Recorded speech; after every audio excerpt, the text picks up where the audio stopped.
What's up, everybody? We have a very special guest today on the Trade Talks podcast, which is hosted on our YouTube channel. So if you haven't subscribed, please do so. Don't forget to like, comment, or share. But today we have Christian and Andrea from Architectural Land Design, who actually met a little over a decade ago. Christian, how are you? Good. Thanks for coming by. And thanks for doing my closet door, my conference room doors too, by the way. They're still doing well? They're still doing well. Yes, and you've been closing a lot of deals in that conference room? We've been using it to our advantage, yes. Well, we appreciate the opportunity. So, Christian, for those that don't know, maybe they live under a rock, no pun intended.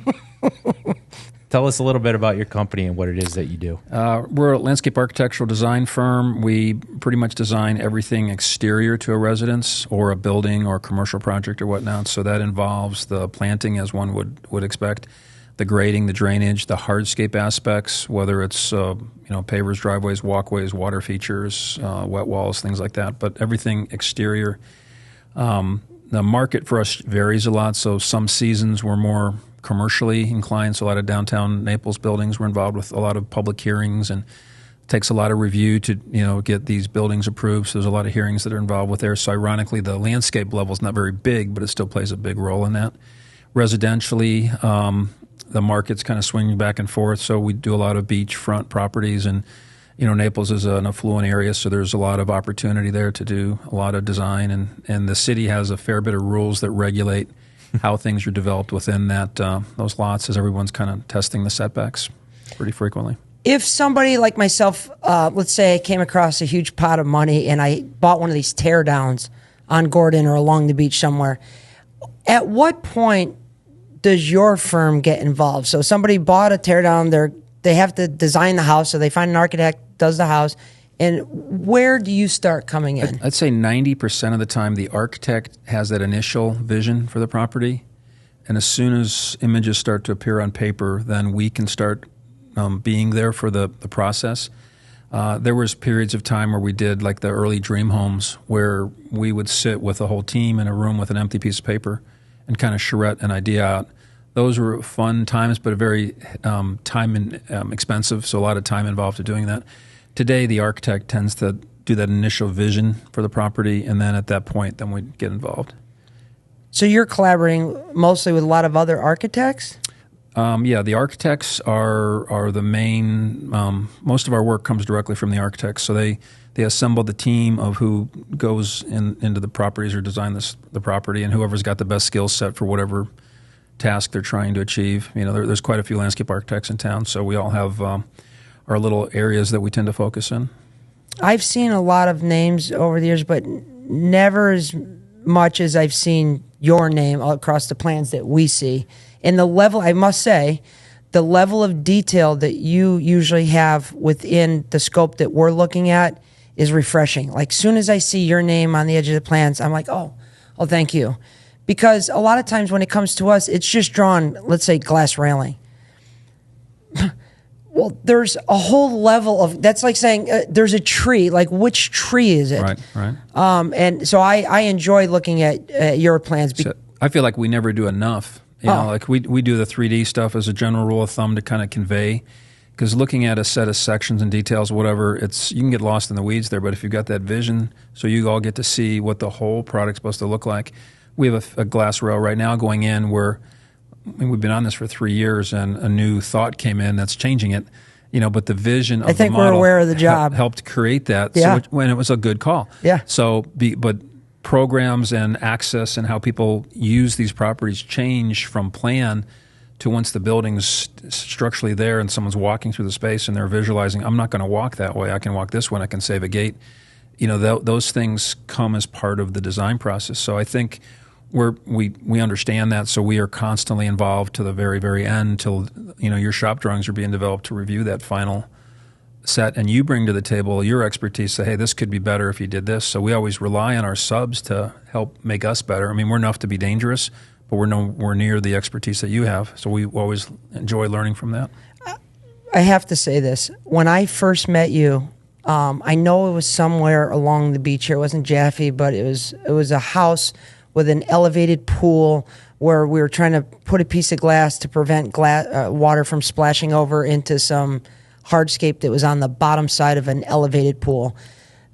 whatever the customer was, I quickly realized when talking to you in particular how passionate and involved you were. And I hadn't dealt with anybody like that at that point. And it was actually inspiring to me. I tell Jay this story all the time. We're constantly trying to elevate what we do, whether it's how we discuss things to our customer or how we field new opportunities or qualify. But I didn't even start looking to elevate our game till after I met you at this specific job. Because the attention to detail you had and how you carried yourself as a professional, it was extremely inspiring to me.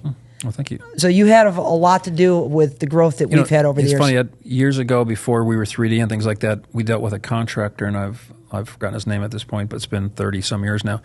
But he was doing 3D as a contractor, and I was still the designer person in 2D, and I'm looking at this. I'm like, oh, my gosh, this guy's blowing us away. And it's like, we need to bring us up. So we kind of pendulum back and forth. Some years we're knowledgeable a little bit more than most, and then the market catches up, and then you got to get back and study and learn. And it's such a dynamic process right now from an education standpoint. There's so much knowledge to be learned. And I was stuck in the Apple store the other day, and they just while I was waiting there, they had a little display going on and somebody teaching someone how to use the phone for a camera. And I watched and I learned something, and I couldn't believe it. I was like, so here you think you know how to use things. Yes. So I'm going to consciously go back there every Sunday now and watch these little charrettes just to see what else I can learn. That's cool. So you mentioned getting a lot of your leads from the architects, and you seem to be a very detail-oriented person as we see through your plans and just who you are as a person. It must drive you crazy, like it does with us, to not have specs or details on certain things. So how do things come to you when you get it? Do you have to deal with? Do they give you inspirations, or are you dealing on budget alone? How does your end of it start? We tend to not look at budget. It doesn't sound like a good thing, but we look at the vision of the project and the property, come up with the ideas, develop things, and then we figure out how to make it a value that is affordable. So, if you went for a budget and designed a Buick and the client wanted a Lexus, so you're cutting them short because you can't make that Buick become a Lexus, but if you start off with the Mercedes, figure a way to get it to the Lexus, you can manage, like for us, budgets, tree sizes are everything, and in 5 years they're all huge anyway, so you could just buy your budget down with smaller plant materials. Hardscape's different. You got to deal with market conditions and whatever. So there's material changes that can be done, whether you pour a slab for a concrete deck or you have a sand set deck. There's economies that can be done there as well. So there's some latitude that we have. Ultimately, square footage is everything. So the more pavement you put down, the more cost you have. So we push and pull and trying to determine that value point where you've achieved what you needed to. Like if 2 is good as 3, 1.5 times as good as 2, not always. So at that point, you know that you've gone too far, and you can, kind of hit that value spot where someone goes, it's worth the extra money. Let's go for it. I like that. That's well said. Have you ever got to a point where you have a vision, you know the customer's vision, but you pause and said, I know the market around here so well that I'm not certain that there's somebody qualified enough to even build that, and you actually have to throttle your design back? I think the builders here are of caliber that can exceed whatever we could dream of. So I don't have a fear that they can't. It's whether the right person is matched with this client. That's another story. But I think as a general rule of thumb, there's quite a talent pool of builders in town that are able to do anything. And I look at some of these projects and I see them when they're completed. I'm like, wow, where did that come from? Walls that light up, but you can't see the light source. I didn't know that stuff existed. So there's some really cool stuff out there architecturally specifically.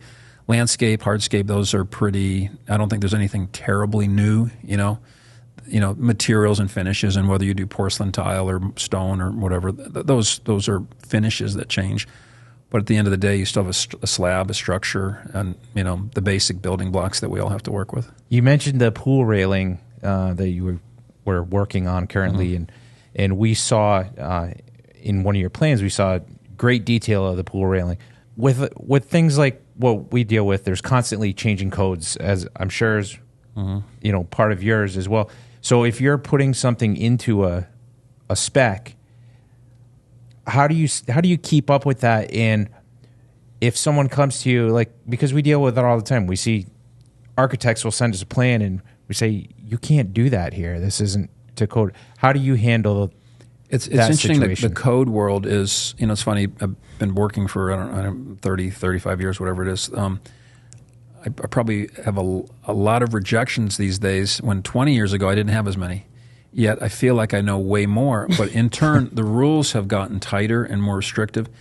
And it's like almost like any society, it's almost inversely proportionate to the size of the site we're dealing with. So back in the days, we would do an acre, pretty easily.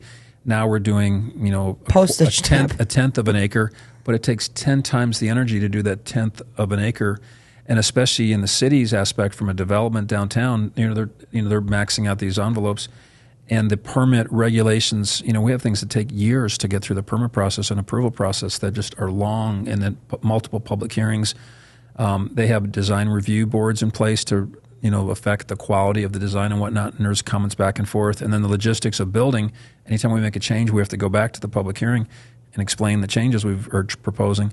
So the level of scrutiny from the government side has gotten more and more rigid, and the code has just gotten thicker and thicker. And then they're cross-referenced, and when you have turnover with staff, you get a different interpretation from the new person from someone who may have been doing it for 20 years. So we're seeing those nuances. So, and then a lot of it's defensive. Like I had a rejection today I was reading, and they just wanted more clarity. And the issue is whether our fence was too close to a neighbor's fence, and there's a climbability issue, and the neighbor had no fence. So we just have to send a letter back saying there is no fence, there's no conflict. But it's interesting, and I applaud that comment because I hate building stuff and then having a problem. So the reactiveness that we're in a lot today is more than I like being in. I'd rather we're going so fast that we're not having the necessary meetings during the process to double check and make sure. And like, who knows if that neighbor next door would have built a fence, 6 months ago, and we drew this 2 years ago. So if he built a fence, my wall and fence combination would have caused a problem. So we had to verify that today there is no conflict by the neighbor. But we would not have known that without that question because we're not forced to go out as a pre-inspection. And so if we only had one project to work on, you would have everything nailed, right? You'd be there every day. You'd be like watching the paint dry, making sure everything is just right. But when you have a lot more projects to deal with, you don't have the ability to have those weekly meetings and whatnot. And even now we have a lot of meetings. The Zooms are phenomenal. I love them. The FaceTimes, things like that are so good to have. So that brings us there. I get frustrated when people make decisions and they could have made the call before they made a decision without bringing the right team members together. Sometimes clients say, oh, it's no big deal, just do it. They don't realize that it had a ripple effect of a decision, and it haunts us. And it ultimately, like with you guys, like you have a glass railing you're building for a fence that has to be a certain height. If the ground got too high and you kept your line nice and straight, we have a problem. So then we have to cut the ground. And now if the footer was built in the wrong, they saved money because they put the footer up that we didn't know about. Like I have a project right now where the footer's not where we think it should be. And I have a problem that we're not sure how to recover from this. So all those little things, but that decision was made 2-3 years ago. And we don't know about it because we don't get called to say, hey, we raised the footer. Do you think that's an issue? Right. Because it's a landscape thing. But your fence is tied, and the engineer said the footer had to have so much dirt on it. So now that dirt might be too high from what I drew. So, and then before you know it, your fence is too short. So it's just a ripple effect. But the glass fence stuff is very cool for our world. We enjoy working with that. What's a project either that you've done or is done here in Naples, even Fort Myers, Bonita area that maybe is underrated, that most people drive by and recognize but just don't understand, like how, maybe it's a special type of tree that was imported from somewhere, or like what is a landmark project around here? Interesting question. I probably got to ponder that, but just a really quick one, like Mercado's got a monster banyan tree in that thing, in that courtyard there. That is super cool. That takes vision to pull that together. Downtown Naples, there's one of the residences there. One of my colleagues, Kobe Kerwin, did a tree where they cut the trunks in 3 pieces, glued it back together, and put it on site. Phenomenal. I mean, genius. Why would they have done that? Because the trunks are so big, it wouldn't fit in this room. And it's called a K-Pock, where the trunks go. They're buttress trunks, and you can slice them off, and they have like leak like glue, and you can put them back together again later. And it heals back together. It's phenomenal. I mean, that vision. Disney does that kind of stuff. Wow. But I don't think like that, that was, genius. So they're just some of the other colleagues in here. When you saw it, you were able to recognize what they had done. Yeah, it was phenomenal. So that's a cool project. Any a landmark, like to me, maybe one more landmark thing is when somebody leaves some land on the table, and doesn't build every square inch. Like Mercado, again, they've got that lawn area there. Yeah. I was there the other night for a movie theater, so that's what I thought about. Yeah. But just that open space and seeing people socialize and gather for a space, and then have music and those kind of events, those are special.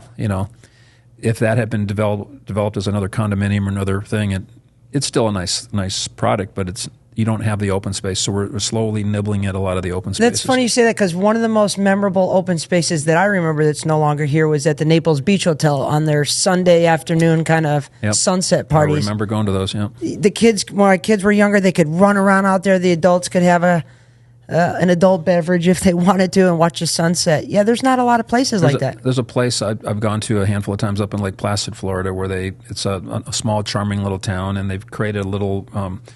like the old commercial printing press and those kind of businesses have evolved into restaurants now, and they painted one of the building sides white so they can do a movie night every Friday and Saturday night, and the kids just come out and play, and there's a coffee shop, a wine shop, and there's music there all the time. So the whole town gathers around those kind of spaces. That's cool. Those are neat things where, to bring the community back together. Yeah. You talked about that tree and gluing that together, and you were able to recognize that. Someone like Keith or I drove by, we would never. Well, you'd go, wow, that is a monster tree. How did they get it here? Because the trunks are 25 feet across. It just comes down there. It's just crazy. Yeah. So we kind of have the same thing. Like over the years, it was always like installers looked at sales guys like, oh, you guys don't do anything. And they don't know what's going on behind the scenes. So with your job, what is the most difficult part of your job that people might not understand? It's weird. I joke with people that I should have a little red light for my car for the landscape emergencies I have to deal with so frequently, because it's become, it's just comical. But I'm the one that holds things up when the job's not getting finished, because somebody changed something and we have to go back and deal with it. And what's hard for people to understand is it's like we're a little bit like a restaurant, you think, but in our world, the people that eat in the diner come back in the kitchen and help you cook, So they take all your ingredients away, and then you got to still create that cake that they want. So some days it's a little more. Some days it's a little more challenging than others. So and some people say, we trust you. Bake me the cake and do your thing. And so those are fun, but it's nice to rapport with the client too. So the client is the catalyst to us that guides our thought process and whatever. So the problem with us, I think, is that theoretically we're never done. Even when I'm done, 3 weeks later, when a bush dies, somebody calls me. Why did that die? So you do your best, and that's where the proactiveness of having the maintenance guy, the contractor, everybody, all team, revisit everything to make sure. Like I had a situation where a couple of plants fried from the sun that I misjudged a sun angle. So little things like that. The sun changes and whatnot. So you do your best to. We have 3D models and sun studies and all this stuff you can go through, but sometimes you think you know a spot and you missed it. So like oops, okay, I got to change a few bushes out. Having that fact that you're never done, and every time you are done, you submit it back a week later, like the project you're talking about, another revision. We've revised this half a dozen times in the last 6 months probably, and it ripples through other things. Now the planting plan, the sidewalks changing, the rail, so it ripples through like 10 drawings, so that ripple effect, and now you got to get back up there. So those 10 drawings take 5 hours to fix, and it's not a 20-minute little thing. And you're already busy because you're dealing with projects from today, not from 2 years ago. So you're trying to still go back and forth. So some projects are more inclined to be revised throughout the process forever. I mean, I have projects where I might have 60 revisions during the whole process, which, that's a significant amount of time.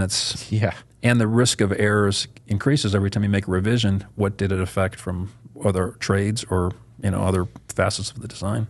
If you're not somebody who enjoys a delayed gratification, it sounds like you shouldn't think about getting into the landscape architect. The gratification. My most fun times is that initial blank piece of paper turning into something. Oh, like today we had some concepts to share with somebody, and just seeing color and vision and whatever. And then the next little benefit will be when we 3D it. And then just watching, nothing turn into something. That's exciting. So there's frequent levels of reward. So the design process, if you enjoy scribbling and watching something, and I go from a thumb sketch to a 3D very quickly, and that I've created something. It doesn't exist yet, and then when it exists, it's exciting. And then you put the icing on the cake with the softscape aspects. That's a lot of fun too. So there's a lot of rewards throughout the whole process. That's really cool. Somebody at your level hasn't got to where you're at without hitting some speed bumps along the way. What's been like one of the biggest challenges, or maybe even like we like to call fuck ups, that that sticks to your mind still to this day? It's something that you just can't get rid of. I mean, you learn from mistakes, and then the bad part is, as you have, I've been in business for a long time. When I was young, I used to say, what was it? Experience. I didn't need experience because I knew what I knew. I knew everything. And then now experience is when I write a check. Like for fixing something. So I try not to do that too often. But there's times like we had a rug on somebody's lanai once, and the rain would and it would get wet on the corner, so I had to buy the rug because the deck wasn't drained enough to get the puddle off the rug. So little stupid things like that pop up that, is like, well, okay, I didn't tell you to put a rug outside, and it's like you're 2 feet from the roof line, so it is prone to get wet, but the drain that was supposed to go in front of it didn't get enough, so it puddled just a little bit too much.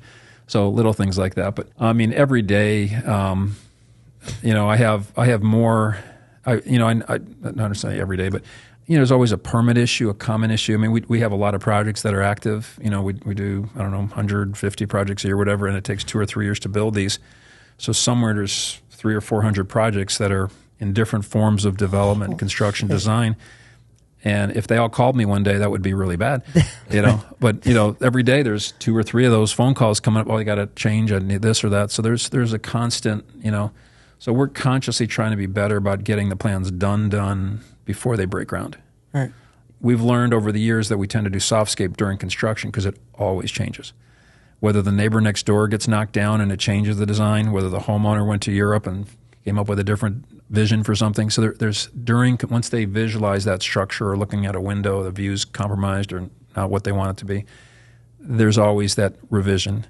So, but for years we kind of pushed softscape till that phase, but then we got all these time bombs waiting out there, and you're not like thinking, oh yeah, it's June, I better get going on this, And then the builder calls in August saying, hey, CO's in 2 weeks, where's the plans? 2 weeks, yeah. You're like, I better prioritize this, Yeah. So we're trying to be good about getting more done and more internal review and being diligent. The city's stronger with their review, and they comment at the appropriate times. There was periods where they would only comment on what they saw.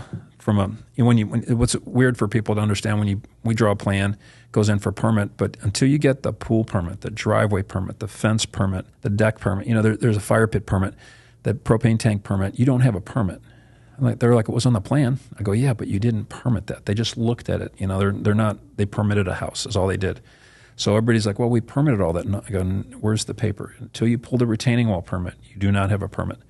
So that people just think what's on the plan, I just snuck it through, and everyone's going to notice that I snuck a extra patio in someplace or whatever.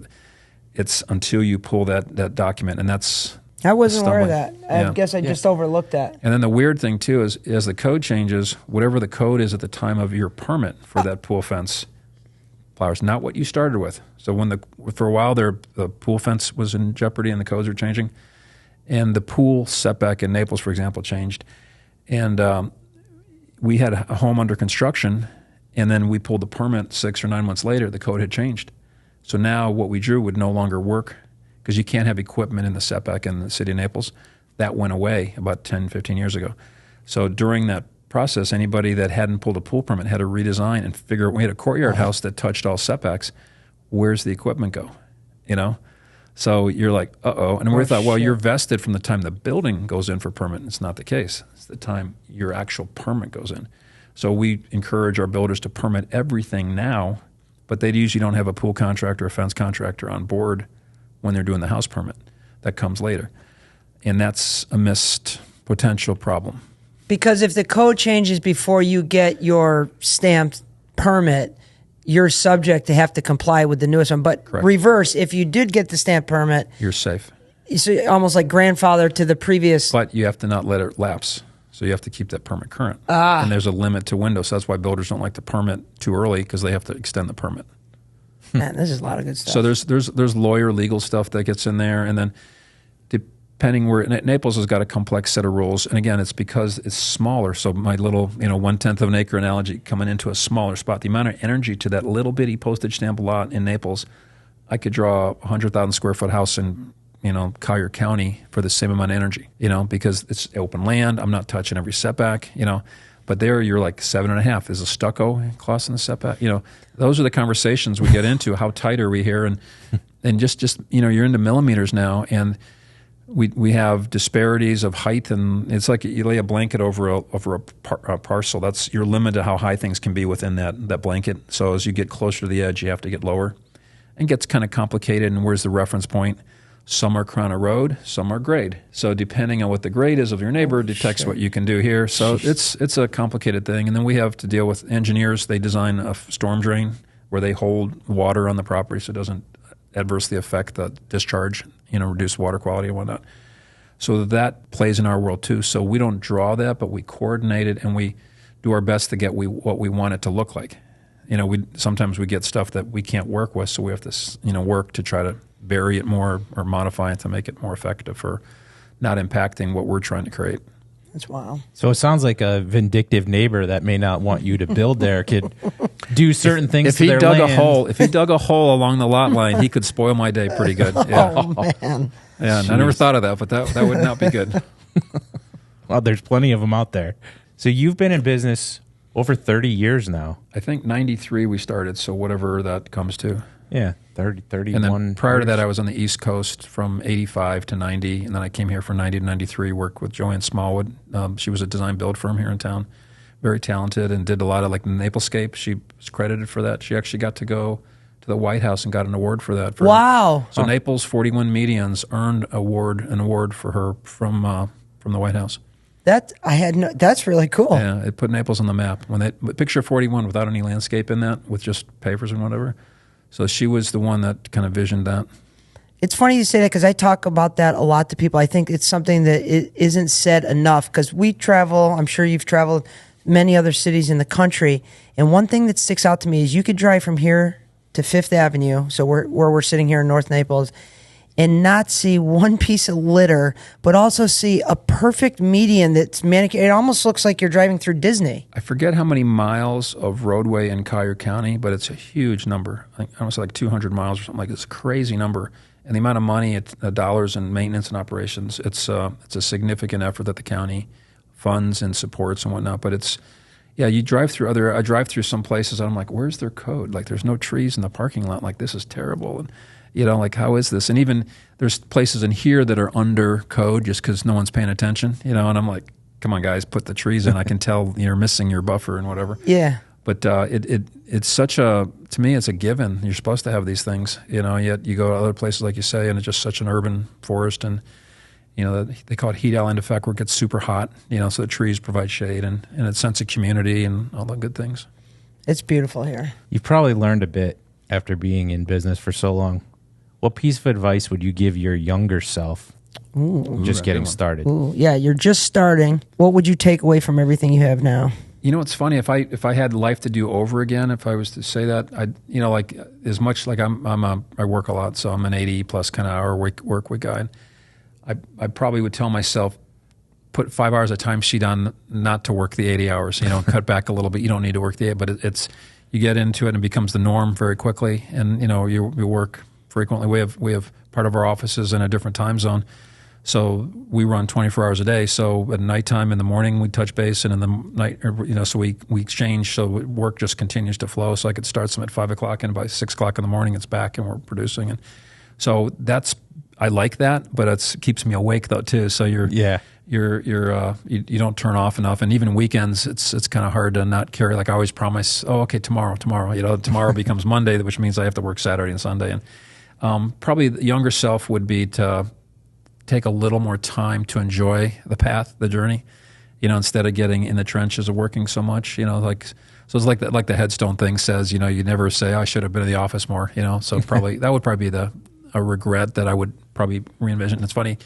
I look back, when I came here, I lived in a trailer and, 40-hour work week guy, and the weekends are like, wow, what do I do? Got nothing to do. I can't fathom that now. It seems so foreign, to have that much free time. And then when you're at a young age, so as you get older, you're somehow your free time disappears. It's such a common answer, but I think what people overlook is to elevate, to get to a position like where you're at now, recognized as the upper echelon for what you do. You literally have to obsess over to be able to constantly learning and pushing yourself and getting all these reps in. So I don't see how you can have both. Like one thing I'm doing right now is trying to 1 hour less of TV a day. If you just do that across the board, that's 300 hours of free time. That's 7 weeks or whatever. How much? What can you do with 7 weeks of time? That's a lot. A lot. I can go to college. I could learn a language. There's things. So I'm trying to apply that to walking, and now like listening to books while I walk or something like that. So just trying to, and that's just 1 hour a day, which is nothing, So, and if you did 2 hours a day, like the TV is just sitting there wasting, you're not really generating, producing, learning, So there is so much to learn. I go through lulls where I am learning, where I'm learning, but then I take a break where I'm not learning like I should. And the way software and, AI and all the stuff that's evolving, these are big things that, we need to stay in tune with and learn. And I've been fortunate to know some people that are pretty exciting and passionate, and they're fun to be around, and they just inspire you to keep growing like that as well. Have you started using AI? I was just going to ask that. We don't have that as a question, but we have. Have you started using AI? And if so, how? I'm right now, the only way I'm using it is for information. So I say, give me a list of 50 plants, for example, that have these criteria, whatever. Then I reverse the question to find the opposite to make sure they don't. And a lot of times they conflict. So it's not perfect. I've tried a rendering or two. It's not where I need it to be yet. My goal would be, hey, take this plant and color it, because the rendering takes some time apart. That's redundant, boring kind of stuff. So that's where it will be. And there's a ton of softwares out there that, like if some of these cheap $29 programs from Home Depot sometimes do some impressive stuff. And we have these very expensive software, that big learning curve and whatnot that involves. I think sooner than later we'll be able to virtually describe exactly, and it's the syntax and what you're trying to give it, the commands of how to do something. I don't get what I'm asking for, but I get something, which is interesting. I have some architect friends that are getting better at it, and from a conceptualization standpoint, they're getting some very cool-looking graphics. That's and things. Interesting. I've got a cousin-in-law who is a phenomenal artist, had legacy with Jim Henson and those kind of guys as the graphic artist for them, and he is a big AI guy. He does AI sculpting, three-dimensional sculpting, so he's got gloves and things, and he can virtually sculpt, and it creates a 3D model of it. It's phenomenal. So we actually did a seminar with him, with an architect colleague of mine, just to talk about stuff and get an idea of where it's going. And his thing was, it's changing so fast, he has no clue. And he teaches this, so it's amazing to be on a path. I remember years ago when we were trying to get drafting people in Naples for production, because we had a shortage of that. The local school, International College, whatever it was, since the Hodges, before that was International. We couldn't get CAD because there was no accredited professors to teach CAD. So you couldn't, here you're trying to teach a profession that we needed, but the curriculum in colleges weren't able to get a professor to be licensed and certified to be able to teach a career that didn't quite exist yet. Yet now it's come full circle where it's all over the place. But it was a catch-22. And then Hodges got into, they had drafting, they had architecture things. I don't know if they had architecture, but they had drafting schools. And the Votech school, we've hired some people from there. But the computer skills wasn't being able to be offered at a college level, 30, 25 years ago. Did you go to college? Mm-hmm. Illinois, Champaign-Urbana. Would you go again, knowing, would you be where you were if you didn't go? It's interesting. I'd say no. I think college did definitely benefit me. College, I think, teaches you to learn, So whatever field or career you go into, I think college is still a good thing. Yet the learning with, the data that's online on your phone, you could, if you're self-motivated, you could learn everything I know. You could truly get that. And it's the whole joy or curse of having to continually never stop learning. You got to keep going. So I go to college every day. Every day is a new day of learning something. And we've paid for education ourselves, that's for sure, through our mistakes. Christian, if anybody wanted to reach out to you, your firm, for an upcoming project or whatever, how would somebody get a hold of you? Today's world, it's funny. I find that after COVID, it seems like it's gotten want to say antisocial in the sense that no one calls or does stuff. It's a texting, email world. We talked about that when I called you. You know, and it's like in the old days, I could do a 5-sheet. I looked at one of our old projects a while back, and we had 5 drawings, and we built this whole property. Today, that same project that we redid that house. Now I'm at 20 some sheets. So the level of detail needed to convey both permitting, construction, client, 3D, all this stuff. What I did in 5 sheets 30 years ago, I'm now doing in 20. So the amount of energy and effort to produce was just crazy. It just really caught me by surprise. And back then, we'd have weekly meetings, we'd have phone calls, we'd have to go to the job site. We've done, I don't know, 100 homes in Mediterra, and I did the math that I had probably every home had 3 visits. It's an hour round trip travel time, an hour meeting. So I'm like, okay, that's 600 man hours, whatever, right? And I'm thinking, holy cow, I've been in here 300 times, you know. And as I drove by it, I'm like, wow, this is so weird, because now we would Zoom our way through these things, and I wouldn't have nearly as many meetings. You know, there are a couple meetings and we're done, and that's it. You know, so it's interesting how we don't interact. We used to have team meetings with 6 people, 10 people in a room, interior designer, architect, us, and building weekly. Now we do the weekly Zoom in 20 minutes, and we have the same 10 or 20 people, but you don't get to see who they are. You don't get the rapport. You don't get your little, chit chat. So the socialness is diminishing, and it relates just to text. And ironically, we're almost becoming AI robots ourselves. You know, it's funny you say that. Someday I'll be getting texts I get emails from robocall projects that are telling me they need stuff, and I'm not even talking to a human. Yet, if I got the same text from a human, I wouldn't even know. Like 5 years from now, is that a robo thing calling me, or is that a person? We talk about that all the time.